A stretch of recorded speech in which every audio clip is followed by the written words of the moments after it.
안녕하세요. 한마음교회 김새별입니다. 저의 어렸을 적 꿈은 10년 동안 단 한 번도 변한 적이 없었는데요. 저의 꿈은 바로 만화가였습니다. 어렸을 적부터 만화책을 보고 애니메이션을 보는 게 너무 즐거웠기 때문인데요.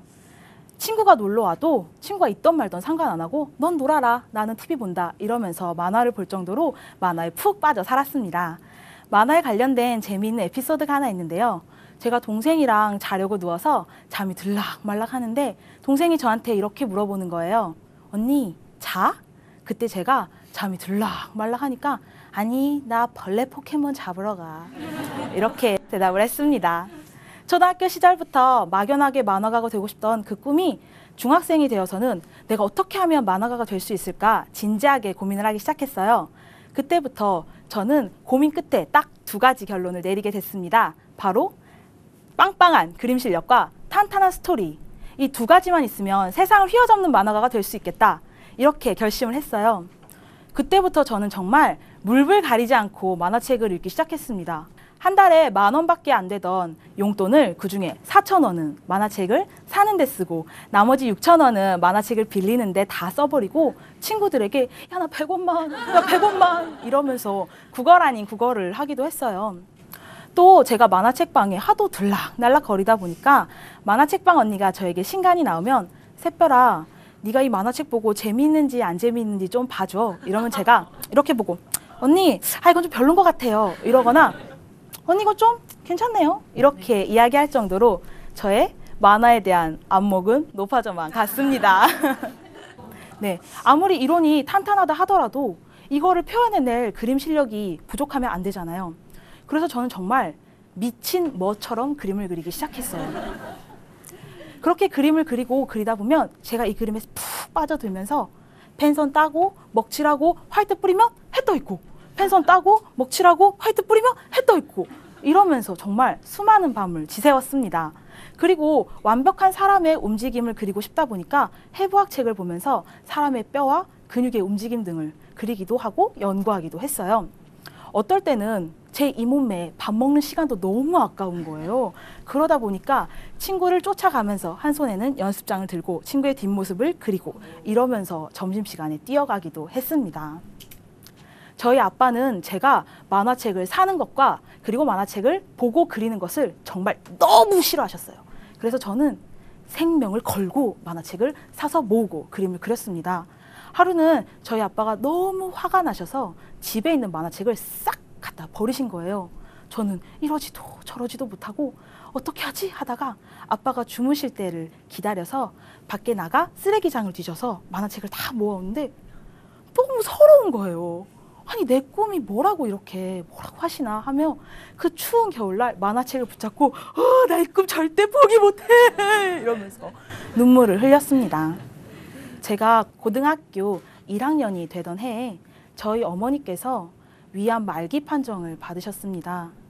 기독교 집안이었던 저희 집은 하나님께 정말 너무 간절하게 엄마를 살려달라고 기도했지만 저희 엄마는 제가 고등학교 2학년이 되던 해에 10개월의 투병 생활을 끝으로 돌아가셨습니다.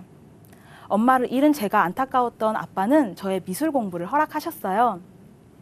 그렇게 처음 가게 된 미술학원에서 저의 그림 실력을 테스트해 보았는데요. 저는 3개월의 기본 과정을 그냥 뛰어넘고 바로 대학 미술 입시에 들어갈 수 있었습니다. 그렇게 열심히 미술 공부를 하던 중에 학원 선생님이 저에게 오시더니 이렇게 이야기를 하는 거예요. 새별아, 네가 만화가가 되면 만화만 그릴 수 있지만 디자인을 공부하면 만화도 할 수 있고 디자인도 할 수 있는데 디자인 공부를 해보는 게 어떻겠니? 이러는데 제 마음에 야, 그래, 내가 디자인도 배우면 좀 더 멋있는 만화가가 될 수 있지 않을까? 하는 생각이 들어서 하루아침에 전공을 만화에서 디자인으로 뒤집었습니다. 네, 그렇게 저는 만화가 아닌 시각 디자인과로 진학을 하게 되었어요. 시각 디자인에서 배우는 전공은 만화와는 전혀 관련이 없었지만 컴퓨터를 하나도 다룰 줄 모르던 제가 포토샵, 일러스트 등의 프로그램을 통해서 광고나 여러 가지 편집물을 작업할 수 있게 되니까 내가 이런 것도 할 수 있게 되는구나 하며 신이 나더라고요. 제가 만화에만 꽂혀있던 그 시야가 점점 넓어지는 것 같아 신이 났습니다. 그렇게 신나는 대학 생활을 하고 있던 중에 저에게 연락이 자주 오던 친구가 있었어요. 그 친구는 저에게 전화와 메신저로 무려 2년 반 동안 복음을 들려주었습니다. 성경책을 한 장 한 장 찾아가면서 샛별아, 너의 주인이 예수님이다. 이분이 부활하셔서 너의 주 하나님이 되셨다. 근데 네가 이분을 믿지 않는 것이 바로 죄야. 이렇게 얘기할 때마다 저는 나 알아? 이러면서 끊거나 그냥 쌩깔 때도 많았어요. 그런데 이거를 무려 2년 반 동안을 반복하니까 제가 짜증이 나는 거예요. 아니, 나 사대자 기독교 집안에 다 알고 모태신앙인데 얘가 나를 시험에 들게 하려고 하나? 이런 생각이 들었는데 저를 위해 새벽마다 눈물로 기도한다는 그 친구의 고백에 정말 고마워 이러면서 전화를 끊기 일쑤였습니다. 대학교 3학년 여름방학 때였어요. 제가 평소에 하도 만화책을 달고 사니까 그 친구가 샛별아, 만화책 좀 안 보면 안 돼? 만화책 좀 그만 봐 이러는데 제 속에서 아니, 야, 만화가 꾸민 사람한테 만화책을 읽지 말라는 게 말이 되냐? 이런 생각이 딱 드는데 제 입에서 이런 말이 탁 튀어나오더라고요. 야, 왜? 하나님이 만화책 읽지 말래? 만화책이 나쁘대? 야, 그럼 만화가 꾸민다는 어떡하냐? 이러면서 제가 2년 반 동안 참아왔던 그 짜증이 폭발을 하는 거예요. 그러면서 제 말이 이렇게 바뀌기 시작했습니다. 야, 우리 엄마도 안 살려준 하나님, 그 하나님이 내 꿈도 못 꾸게 하니? 나 이거 너무 하고 싶고 내가 잘할 줄 아는 거라고는 이거밖에 없는데 왜 이것도 못하게 해? 야, 그런 하나님이 내 주인이라고? 나 그런 하나님 별로 믿고 싶지 않다. 이 말이 나오더라고요. 내뱉으면 시원할 줄 알았던 그 말이 시간이 지날수록 점점 제 안에서 가슴을 옥죄어오고 답답하게 했습니다. 4대째 기독교 집안, 그리고 모태신앙에 매 주일마다 교회를 나가도 이런 상황이 닥쳐오면 하나님을 내가 배반하고 버릴 수도 있구나. 내가 이렇게 독설을 내뿜을 수도 있구나. 이런 생각을 하니까 제 마음이 차가워지며 이런 제 자신이 무섭더라고요. 시간이 지날수록 제 마음이 점점 더 답답해지면서 저는 이러지도 저러지도 못하게 되었습니다. 밥도 먹을 수가 없었고 잠을 잘 수도 없었어요. 그렇게 좋아하던 만화도 보고 싶지가 않더라고요. 제가 해결되지 않는 문제로 짜증이 점점 늘어가니까 친구가 저에게 마태복음 6장 33절에 먼저 그의 나라와 그의 의를 구하라 이렇게 이야기를 해주었습니다. 저는 그 얘기를 듣고 하나님, 먼저 그의 나라와 그의 의를 구하라고 하셨으면 그게 뭔지 알려주셔야 제가 구할 것 아닙니까? 알려주세요. 알려주세요. 이렇게 일주일이 지났습니다. 일주일째 되던 날 밤이었어요. 제가 자려고 누웠는데 한숨이 푹 나오는데 제 입에서 살려주세요. 주님, 저 좀 살려주세요. 제 답답했던 마음이 와르르 무너지면서 눈물이 쏟아져 나오기 시작했습니다. 주님, 저 좀 살려주세요. 제가 정말 당신을 믿고 싶고 따르고 싶은데 어떻게 해야 할지 모르겠습니다. 하나님, 내가 당신이 원망스럽고 밉지만 그렇다고 당신을 버릴 수도 없습니다. 그러니 이 끼어있는 저를 좀 살려주세요. 살려주세요. 이렇게 이야기가 나오는데 친구가 2년 반 동안 들려주었던 그 복음이 생각나기 시작했습니다.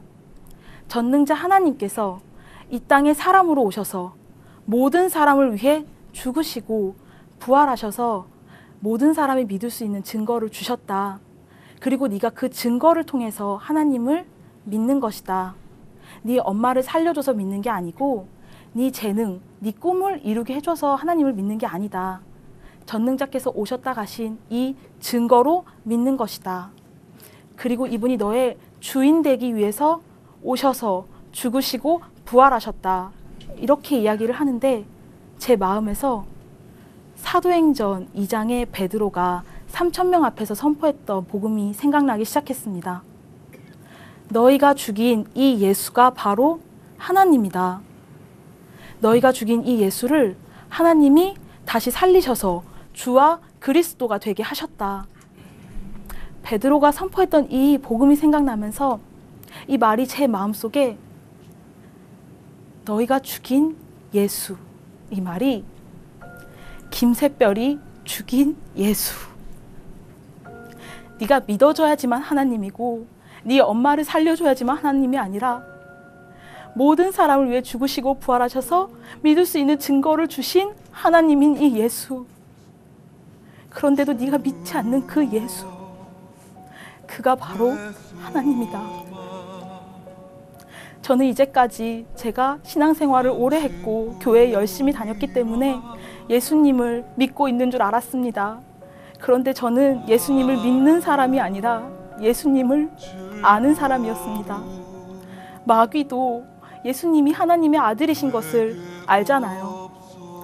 저도 마귀랑 똑같이 예수님이 하나님의 아들이신 것을 알 뿐 제 마음에 이분을 두기 싫어하고 이분의 뜻과 상관없는 삶을 사는 마귀와 같은 죄인이었습니다. 이 실상이 제가 정확하게 보이니까요. 저는 그 자리에서 회개할 수밖에 없었습니다. 그리고 예수님께서 이 땅에 오실 때 하나님께서 아들을 보내신 그 아버지의 마음과 죽으실 것을 알면서도 이 땅에 오신 그 예수님의 사랑이 부어지면서 하나님, 제가 어떻게 합니까? 어떻게 합니까?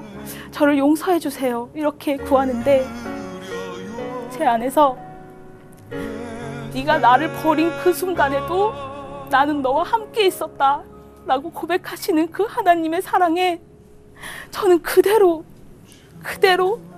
무너질 수밖에 없었습니다. 예수님이 정말 저의 주인이 되어주셔서 이분이 나의 주, 나의 하나님이라고 고백하던 그 순간부터 제 삶이 정말 놀랍게 변하기 시작했습니다. 먼저 하나님을 원망했던 그 이유, 엄마의 죽음이 저에게 감사의 제목으로 바뀌었습니다. 생명의 주권이 하나님께 있기 때문에 정말 모든 주권이 하나님의 것이고 이것을 정말 하나님께서 그대로 부어주시면서 엄마의 마지막 모습을 생각나게 하셨어요. 숨을 거두는 그 순간까지 믿지 않는 가족들에게 천국에서 만나자며 영원한 천국 나라를 사모하며 숨을 거둔 엄마. 그 엄마를 보니 내가 이 땅에서의 이별은 정말 잠깐이구나. 나는 엄마를 조만간 다시 만나겠구나. 이 생각이 들며 제 마음에 슬퍼할 이유가 하나도 없는 거예요. 그리고 저희 엄마의 죽음이 아니었다면 제가 예수님을 이렇게 인격적으로 굴복하여 주인으로 믿을 일도 없었을 것이라 생각하니 하나님께 정말 감사만 될 뿐이었습니다.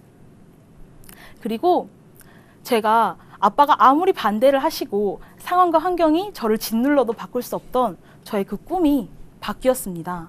행동의 옳고 그름이나 율법적인 것으로 바뀐 게 아니라요. 제 마음에 하나님보다 만화를 더 사랑했고 만화를 더 사랑한 이 내가 주인이었음을 알게 되니 이 죄를 회개하고 예수님을 나의 주인으로 모시는 그 순간 제 꿈이 상관이 없어지게 되었어요. 아쉽거나 아깝거나 그런 게 아니라 제 꿈보다 하나님의 꿈이 더 소중해지고 제 삶보다 예수님을 향한 그분을 위한 삶이 더 소중해졌습니다. 이분이 저의 주인이시니까 제 앞길을 이분께 맡기면 저는 두려울 게 없는 자가 되더라고요. 제가 디자인을 전공했기 때문에 교회에서 하나님을 위한 일을 하고 싶어서 디자인팀에 지원을 하게 되었는데요. 제가 만드는 작업이 여러 가지가 있어요. 근데 그 작업이 잘 되거나 제 마음에 쏙 들거나 혹은 누군가 나에게 야, 너 좀 디자인한다 이런 얘기하면 제 마음이 뿌듯한 게 역시 이거 내가 했어 이런 생각이 들다가도 예를 들어서 만약에 좀 못했거나 지나가는 사람이 야, 새별아 너 그거 좀 별로더라 이런 얘기하면 내가 그래 난 안 돼 이런 생각이 드는 거예요. 그런데 제가 실수라도 했다 이러면 나가 죽자 이런 마음이 들더라고요. 하루는 그날도 제가 사건 하나 탁 터뜨리면서 야 김새별 네가 무슨 디자이너냐, 야 네가 무슨 3년차 디자인 나가 그냥 아유 이런 마음이 드는데 하나님이 저에게 이렇게 물으시더라고요. 너의 주인이 누구냐? 네, 예수님 당신이십니다. 그럼 너의 재능의 주인이 누구냐? 흔히 하늘에서 돈벼락이 떨어졌다라고 말하는 로또에 당첨이 되면 그 돈은 당연히 하나님이 주셨습니다 라고 고백할 수 있죠. 하지만 내가 한 푼, 두 푼 아껴서 모은 그 돈은 당연히 내 거죠. 재능도 마찬가지였습니다. 모든 사람이 인정할 만한 천재적인 재능을 가지고 있다면 그 사람은 야, 신이 내린 재능이다, 신이 내린 천재다 이야기할 수 있지만 저는 제 양심에 손을 얹고 그렇게 생각할 수 없는 실력을 가진 사람이기 때문에 당연히 그렇게 생각하지 않았습니다. 또 제가 10년이 넘게 손에서 피가 나고 물집이 터져도 그렸던 그림이니까 당연히 제 것이라고 생각했어요. 제가 하나님께 오히려 하나님 저 뭐 보태주신 거 없잖아요. 이렇게 따져 물을 정도였거든요. 그런데 하나님께서 그림을 그리는 그 손의 주인이 누구냐? 그리고 네가 지금 살아 숨쉬는 그 생명의 주인이 누구냐? 이렇게 물으시는데 아, 내가 손이 없으면 그림을 그릴 수 있나? 내가 지금 죽으면 그림을 그릴 수 있나? 이런 생각이 드는데 머리를 한 대 쾅 하고 얻어맞은 것 같더라고요. 내가 가지고 있는 이 지금 재능이 당연히 내 것이라고 생각했는데 이게 내 게 아니구나. 하나님이 나에게 주신 것이고 허락하신 거구나. 이게 너무나 선명하게 보이는 그 순간 내 것으로 하나님을 섬기는 것이 아니라 하나님이 주신 것으로 내가 하나님의 일을 돕는 데 쓰임을 받는 거구나. 이게 너무나 정확하게 알게 되었습니다. 저는 지금 한 회사의 디자이너로 일하고 있습니다. 또 일러스트레이터로 그림을 그리기도 하고요. 제가 하는 일의 결과가 항상 좋은 것은 아닙니다. 사고도 치고 실수도 해요. 그리고 얼마 전에도 한 건 했습니다. 제가 하는 일이 항상 좋은 것은 아니기 때문에 좋은 평가와 나쁜 평가를 동시에 듣기도 하고요. 잘 진행해 오던 일이 막판에 뒤집어지기도 해요. 그리고 너무 많은 업무량이 몰려와서 잠을 못 잘 때가 진짜 많이 있습니다. 하지만 정말 놀라운 것은 결과에 좌지우지되어 재능의 주인 되어 살았던 제가 지금 재능과 모든 결과와 나의 삶의 주인이 예수님이시기 때문에 이 결과에 따라 흔들릴 수 없는 존재가 되었더라고요. 여전히 사고도 치고 실수도 하지만 이것을 떠나서 내가 지금 누구와 함께 누구를 위해서 일을 하고 있냐, 이게 너무 중요하니까요. 결과는 저와 상관이 없어졌습니다. 그렇지만 그 과정과 결과 또한 주의 것이기 때문에 저는 그 순간 제 모든 것을 걸고 최선을 다하는 자가 되었고요. 교회 일을 하냐, 회사 일을 하냐, 어떤 일을 하느냐가 중요한 것이 아니라 내가 지금 누구와 함께 누가 주인 되어서 하느냐, 이게 너무 정확해지니까 저는 그야말로 하늘을 날아다니는 사람이 되었습니다. 하나님께서 저에게 내가 나의 것으로 나의 이름을 드러내고자 한다 이렇게 말씀하신 적이 있습니다. 저에게 재능을 주신 이유가, 또 생명을 주신 이유가 예수님의 복음을 증거하기 위함이니까요. 내가 그림을 그리던지 디자인을 하던지 모든 삶의 그 숨쉬는 순간만, 모든 순간이 하나님의 영광, 오직 예수님의 이름을 증거하는 그런 삶이 되었으면 합니다. 단 한 번이라도, 단 한순간이라도 예수님의 이름을 드러내고 이분만 증거할 수 있다면, 단 한 사람이라도 예수님을 만나는 그 시간을 앞당길 수만 있다면, 이것이 바로 저의 단 하나의 기도 제목입니다. 주를 위해 디자인하는 저는 이 세상에서 가장 행복한 디자이너입니다. 감사합니다.